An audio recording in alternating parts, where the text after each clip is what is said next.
Hero. James Taylor with a narrow 2-1 victory. Sounds like it was pretty easy for Jim. Sounds like it was close for Jay and Don. Uh, Boy, where do I start with this? Good reviews, Jim. I gotta tell you, when I watched your video was the first to come in, and I listened to it mostly at work because I go out on the floor, take a break, and it's kind of hard to hear. So if I'm at work, I put the phone to my ear and just listen. And then this morning, just to get refreshed on what to say about your guys' reviews, I actually watched it. I probably rewound it about 4 times. At the 3 second mark of your video, when that dog starts barking, it was perfect too because it was quiet and then you started talking and then you did this look over your shoulder like someone just called you an asshole. Uh, and then you said the dog might not, or the fucking dog. Then you said the dog might not make it through the weekend. Well, I guess my first question is the dog still alive? That shit was funny. That was hilarious. It was just vintage Jim being annoyed by animals. It was great. Let's see. You picked Nix and Petty. I agree with all three of you. These two are both great songs. The videos are pretty good. I'm just big on the genuineness. Is that a word? Genuineness? Yeah, probably fucked that up. But both videos, especially the James and JD, it's just so raw. It's just both these were done in '81. MTV was in its infancy, and I'm such a fan of videos that aren't over the top. I mean, there could be good videos with the graphics and like whatever they do, but it's so good. I just And Jim, you mentioned about the eye contact. I guess I could see that, but I thought it was just so pure. And obviously, when you listen to songs when you're 10 years old, because I think I was 10 when those songs were out, especially that one, you don't really get the lyrics, and then you, at this age or whatever age, you listen to it again and you understand the lyrics. James Taylor, that song was. People thought it was about Carly Simon, which Carly Simon wrote "You're So Vain" about James Taylor. But James Taylor said this song was about his divorce before Carly Simon. And you listen to those words, the lyrics, and it's just like, it's so good. It's so just from the heart. And those guys singing.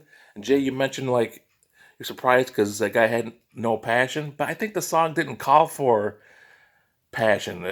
I think he had passion in a way of the way the song was. And you talked about his hand movements. Fucking love that. He was so into that song, closing his eyes at points. So I think he was passionate, but it just wasn't enthusiastic passion, if that makes sense. Um, I loved it. I would have picked that also.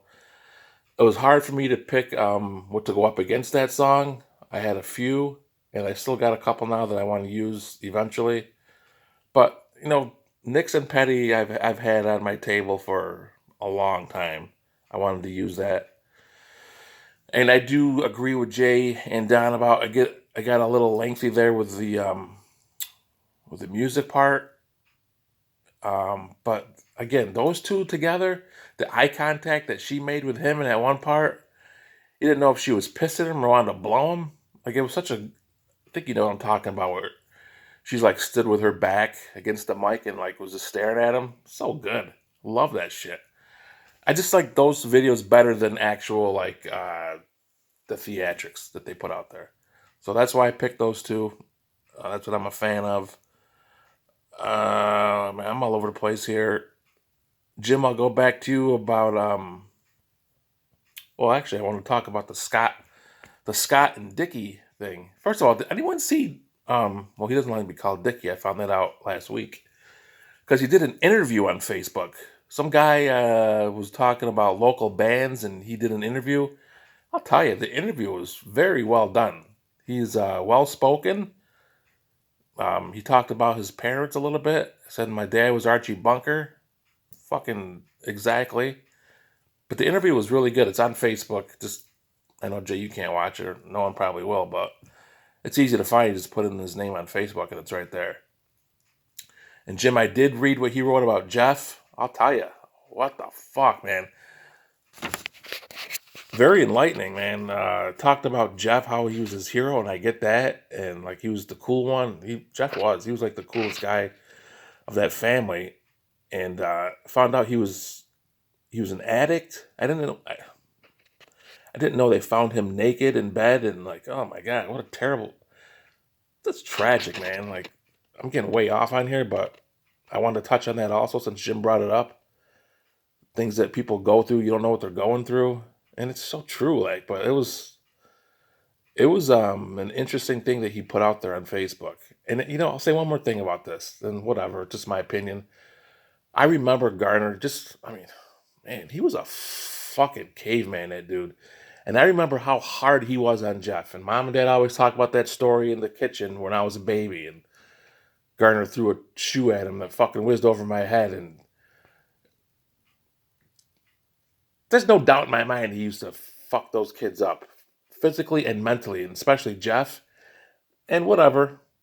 I'm sure what I'm saying is I'm sure the way he was treated by his dad did not help him at all as he got older. Whatever. Way off on a tangent here, but I just want to throw that out there. Uh, it was sad. It was fucking sad reading what he wrote about his brother.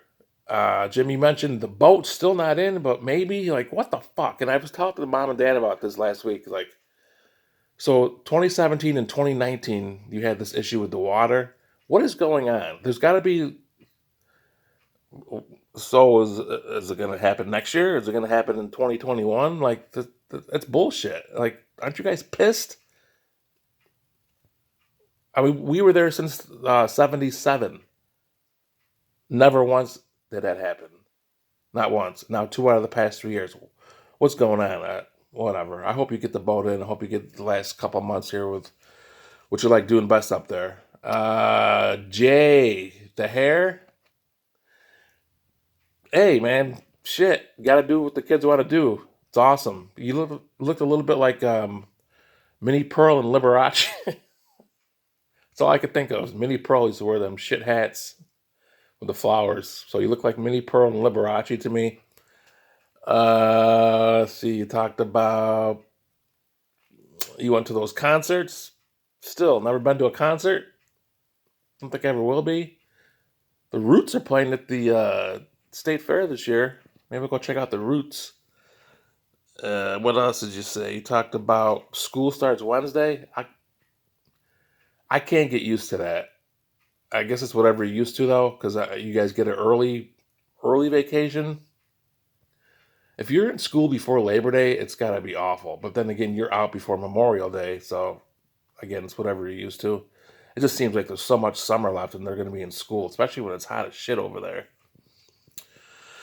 What else you got there, Jay? I got my shit written down here. You talked about watching the Goonies. I gotta tell you what, I've never seen the Goonies in its entirety. My kids watched that when they were like 10 or 11, I think. They really liked it. I don't like movies about fucking pirates and treasures. I don't like it. But, I mean, I would say yeah. I don't think there might have been a couple of shit words in there. But probably not going to take parenting advice from me. Um, which leads me to what you said about watching Friday the 13th when you're that age. Yeah. I remember watching Burnt Offerings, and I know Don remembers it well. And I'll tell you, that movie affected me for 7 or 8 years. Burnt Offerings. And we watched it on regular TV, so it was, I don't know how much more you could edit, but it wasn't even like it was amazing. It's the most underrated scary horror movie ever. Burnt Offerings with Betty Davis. I think the woman's name was Karen Black, who was a fucking sexy ass bitch.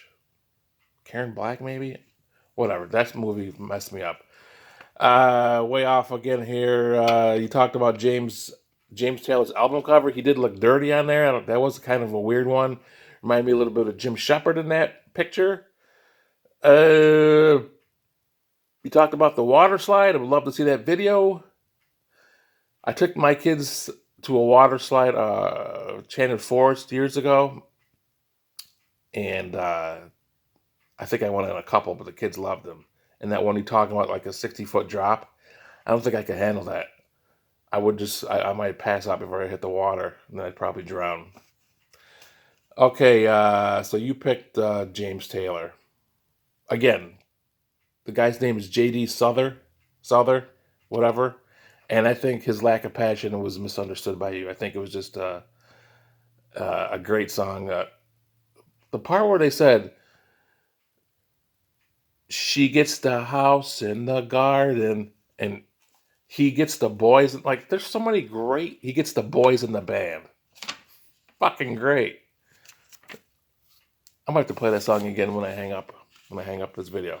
Don, your vacation sounds like it's amazing. You said it's going perfect so far. That's hard to do, a perfect vacation, but the pictures I've seen on Facebook, first of all, the pictures are extraordinary. It looks like it's some kind of like high-tech camera. They're very clear and like just looks great. So I'm glad you're having a great time. I can't even relate to what you're doing. Like fucking, if I drive on I-90, it's fucking like, whoa, slow down, Bob. Fucking, you're on I-90. You're way over on the Pacific Coast, driving by cliffs and shit. I think I might take a vacation now. You've inspired me to jump on a plane and just fucking go somewhere. One of these weeks, maybe I'll surprise you guys and just be fucking by an ocean or something and do one of my reviews. All right, what else you got there? Jay, you had a great, or Don, you had a great description, said that